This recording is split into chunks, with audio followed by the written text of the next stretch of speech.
بسم اللہ الرحمن الرحیم۔ نیوز ٹائم کے ساتھ میں ہوں بشارت راجہ اور آپ دیکھ رہے ہیں on line digital official T V.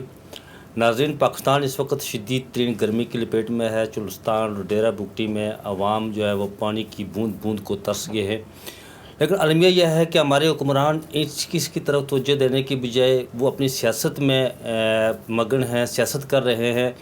Imran Khan تابڑ توڑ جلسے کر رہے ہیں اور ہمارے حکمران میاں شہباز شریف ٹھنڈے ٹھار ملک برطانیہ میں اپنی پوری کابینہ کے ساتھ وہاں پر براجمان ہے اپنے بڑے بھائی میاں محمد نواز شریف سے ملنے کے لیے۔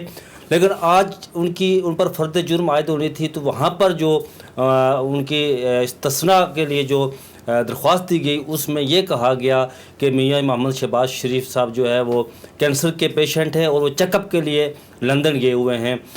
ملک میں اس وقت ہو کیا رہا ہے، اور یہ جو عمران خان صاحب اپنے جلسوں میں جو ہر روز جو جلسہ کرتے ہیں اور ہر روز تاریخ کا ایک پڑھنا، تاریخ کا ایک ورق الٹ رہے ہیں اور نئی کہانی سنا رہے ہیں، اس حوالے سے ہم جانیں گے۔ ہمارے ساتھ اسٹوڈیو میں موجود ہیں ناصر حسن رایا صاحب، ہم ان کو ویلکم کرتے ہیں۔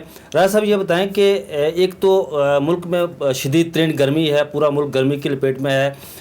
چولستان اور ڈیرہ بگٹی میں عوام پانی کی بوند بوند کو ترس رہے ہیں، وہ روزانہ دہائیاں دے رہے ہیں کہ ہمیں پانی دیا جائے، لیکن ہمارے حکمران اس طرف توجہ دینے کے بجائے وہ سیاست کر رہے ہیں۔ ہمارے وزیر اعظم صاحب کابینہ سمیت لندن میں بیٹھے ہوئے ہیں، یہ ہو کیا رہا ہے اس ملک میں؟ بہت شکریہ راجہ بشارت صاحب، آپ بہت لمبی تمہید باندھتے ہیں، لمبا سوال کرتے ہیں، بندے کو کہیں سے کہیں پہنچ جاتا ہے۔ وہ آپ کو میں ایک بات سناتا ہوں، کسی سیانے سے کسی نے پوچھا کہ 11 بھیڑیں سمجھتے ہیں نا، بھیڑ جس کو کہتے ہیں شیپ، وہ جا رہی ہیں تو 4 دائیں طرف مڑ گئیں تو باقی کتنی رہ گئیں؟ تو اس نے کہا ایک بھی نہیں۔ انہوں نے کہا تھا آپ کو تو اس حساب کا نہیں پتہ۔ انہوں نے کہا پھر آپ کو پیڑوں کا نہیں پتہ، کیونکہ جب 4 مڑیں گی تو وہ ساری ادھر مڑ جائیں گی۔ ہمارے ملک میں آج کل ہو رہا ہے سیاست کا عالم، ہاں جی، ہر بندہ، اور اس کو وہ یہ بھول گیا کہ یار میں نے اپنا، چاہے میں صحافی ہوں، چاہے میں کلرک ہوں، چاہے میں کسی بینک میں کیشیئر ہوں، مجھے کم سے کم اپنا کام ضرور کرتے رہنا چاہیے، بھلے مجھے سیاست سے کتنی ہی دلچسپی کیوں نہ۔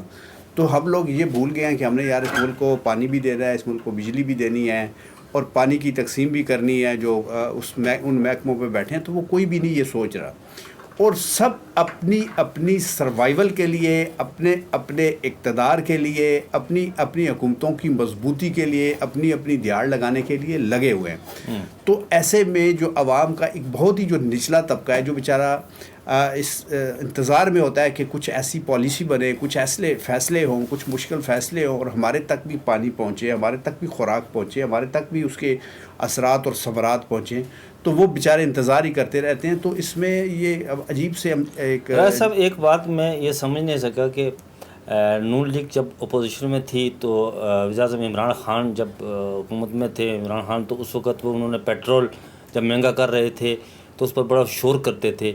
آج وزیر اطلاعات مریم اورنگزیب نے اپنی پریس کانفرنس میں کہا کہ عمران خان نے غیر قانونی طور پر پیٹرول سستا کیا تھا اور ڈیزل تیل۔ اس مجھے سمجھ نہیں آ رہی کہ جو بھی اقتدار میں آتا ہے، باہر اپوزیشن میں ہوتا ہے تو وہ عوام کی فلاح کے لیے بات کرتا ہے، اقتدار میں آ کر وہی اس حکومت جو جانے والی حکومت پیش رو اسی پالیسیز کو جاری رکھتا ہے۔ وہ بشار صاحب، یہ بات آپ کے لیے حیرانگی کی ہوگی، آپ کے لیے پریشانی کی ہوگی کہ کل کوئی کیا کہہ رہا تھا، آج کچھ کہہ رہا۔ میرے لیے تو یہ بڑی نارمل سی چیز ہے۔ ہمارے سیاستدان کو تو جھوٹ بولتے ہوئے نہ کوئی شرم آتی ہے، نہ وہ کوئی تھوڑی سی لجاجت سے کام لیتا ہے۔ اس کے سامنے وہی کیمرے ہوتے ہیں، وہی کیمرہ مین بیٹھے ہوئے ہوتے ہیں، وہی صحافی بیٹھے ہوتے ہیں، اور انہی کے سامنے انہوں نے کل کیا بات کہی ہوتی ہے، اور انہی کے سامنے وہ پھر ایک ایسا موقف دہرا رہا ہوتا ہے جو اس کے کل کے موقف سے بالکل مختلف ہوتا ہے۔ تو اس کے لیے سب سے بڑی بات یہ ہوتی ہے کہ آپ کو خود سوچنا چاہیے، آپ کو تھوڑی سی شرم ہونی چاہیے، آپ کو تھوڑی سی حیا ہونی چاہیے کہ یار کل میں کہہ رہا تھا کہ 2 اور 2 5 ہوتے ہیں، آج میں کہہ رہا ہوں 2 اور 2 6 ہوتے ہیں، اور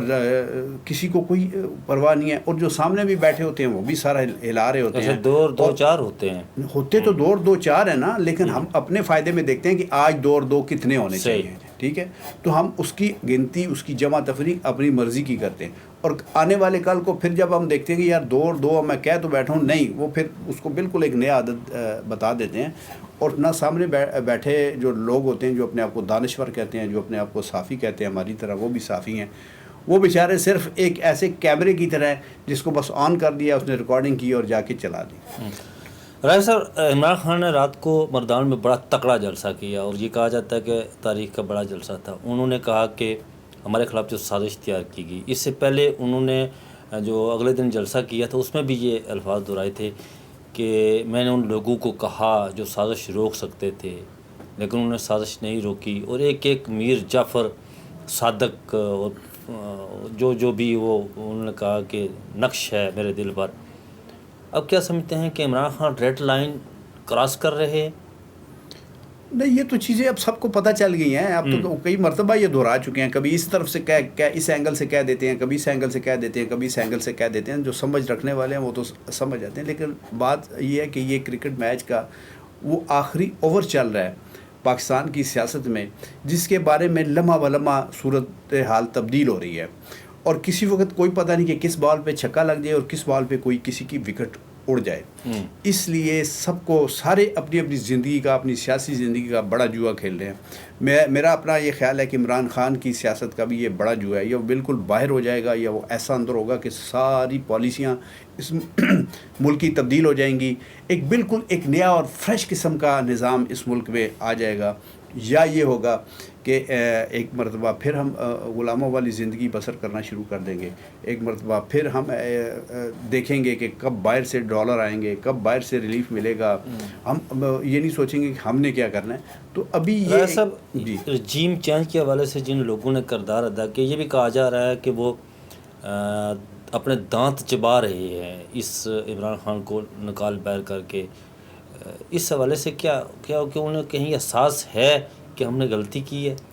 اصل میں نا مس کیلکولیشن ہوئی ہے ان سے. انہوں نے یہ سوچا، یہ سمجھا کہ عمران خان تو بالکل اپنی مقبولیت کھو بیٹھے ہیں، اور عمران خان کو نکالنے سے لوگ شکر کے کلمے پڑھیں گے، کیونکہ لوگ واقعی بڑے تنگ آ گئے تھے مہنگائی سے، پالیسیوں سے. لیکن اصل میں جب آپ کوئی ایسا فیصلہ کریں کہ آپ ایک چیز کو لک کے ڈرم سے یا تیل کے ڈرم سے نکال کے کسی ایسے ڈرم میں ڈال دیں جہاں لک بھی اور تیل بھی اور بدبو بھی بہت زیادہ ہو، تو وہ پھر لوگ کہتے ہیں کہ یار اس سے اچھا تھا کہ ہم اسی ڈرم میں ٹھیک تھے. تو پاکستان کے ساتھ بھی یہ ہوا ہے. اور جب انہوں نے یہ دیکھا، انہوں نے مس کیلکولیشن کی، جو پالیسی ساز تھے، جو فیصلہ ساز تھے، تو اس کی وجہ سے عمران خان کے ساتھ اب ایک ایسا عوام کا ایک جمع خفیر نکل آیا جس نے سب کو مجبور کر دیا کہ اب ہم کریں یا کیا کریں اور کیا نہ کریں. کیونکہ عمران خان جو ہے ایک بالکل فورس بن کے سامنے آ گیا، اور اس سے سارے گھبرائے ہوئے ہیں، ڈرے ہوئے ہیں. بھلے اوپر سے تقریریں کر رہے ہیں، بھلے اوپر سے پریس کانفرنسیں کر رہے ہیں، بھلے اوپر سے فون پہ میسیجز کر رہے ہیں، لیکن اندر سے سارے ڈرے ہوئے ہیں. اور اگر عمران کی سوچ کے مطابق جو لوگ اسلام آباد میں آ گئے، اتنا ہجوم یا اتنا جمع خفیر اکٹھا ہو گیا، اور جس طریقے سے میں سمجھتا ہوں کہ ہماری جو پٹھان برادری ہے جو KPK سے تعلق رکھتے ہیں، ان میں سے اگر یہ 10-20 لاکھ کہتے ہیں نا، میں کہتا ہوں کہ 10,000 بھی اگر آ گئے، 10,000 میں کہہ رہا ہوں، اگر چارج قسم کا ہجوم ادھر آ گیا، عوام آ گئے، تو ان کو روکنا، ان کو کنٹرول کرنا بہت مشکل ہو جائے گا. راجہ صاحب، یہ کہا جاتا ہے کہ جب بھٹو کو اقتدار سے باہر نکالا گیا تو اس وقت ان لوگوں کو پتہ نہیں تھا، لیکن جب بھٹو اسلام آباد سے لاہور پہنچا تو ایک نئی تاریخ ڈیولپ ہو چکی تھی، اور پھر ان کے ہاتھ پاؤں سوج گئے تھے کہ ہم سے کیا غلطی ہوئی ہے. پھر وہ ایک لمبی تاریخ ہے، 302 کا مقدمہ، اور پھر وہاں کیا حالات اس طرف جا رہے ہیں. اگر وہ حالات نہ ہوئے تو معاشی طور پر یا ملک کی جو امن امان کی صورتحال ہے اس حوالے سے 77 کی طرف جا رہے ہیں کہ وہ تو بالکل ایک ایسا دور تھا نا کہ پتہ نہیں ہوتا تھا کہ انسان کو کیا ہوا ہے کیا نہیں ہوا، حقائق پتہ نہیں ہوتی. اب میں نے آپ کو پہلے بھی عرض کیا کہ یہ جو شیطانی چرخہ ہے نا، یہ آپ کو پل پل کی ایسی خبر دیتا ہے، اور آپ کو پتہ بھی چل جاتا ہے کہ کون جھوٹ بول رہا ہے اور کون سچی بات ہے. اور آپ اس کی وجہ سے آپ دیکھیں نا، اس عمران خان کو قید میں ڈالنا، جیل میں ڈالنا یا نظر بند کرنا کوئی مشکل کام نہیں تھا، لیکن ان کو پتہ ہے کہ یہ اندر رہ کے بھی اور زیادہ خطرناک ہو جائے گا جس طرح باہر رہ کے خطرناک ہے. اس وقت پتہ نہیں ہوتا تھا کہ بندہ یہاں سے چلا ہے، وہ پتہ نہیں پہنچا ہے یا نہیں پہنچا ہے. جیسے کہتے ہیں نا کہ کسی اللہ معاف کرے میرے ان الفاظ کو، کہ کسی کو سزا دینی ہوتی تھی تو اس کو حج پہ بھیج دیتے تھے، پتہ ہی نہیں ہوتا تھا کہ وہاں پہنچا کہ یہ نہیں پہنچا، اس کا جہاز کدھر ہے، وہ کدھر گیا بھی ہے کہ نہیں گیا. مطلب اس طرح کی سچویشن تھی. تو اگر خط بھی کوئی لکھتا تھا تو وہ خط آنے سے کئی مرتبہ اس وقت پہنچتا تھا جب وہ بندہ خود واپس آ چکا ہوتا تھا. تو کئی ماہ مطلب کافی عرصہ لگ جاتا تھا. اب پل پل کی خبر ہوتی ہے.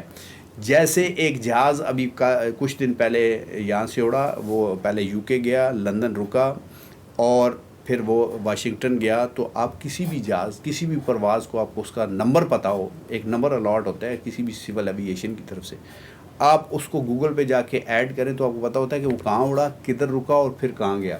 یعنی چھپ نہیں سکتے آپ کہ اس کی جو ٹریولنگ ہے وہ کہاں کہاں ہوئی ہے.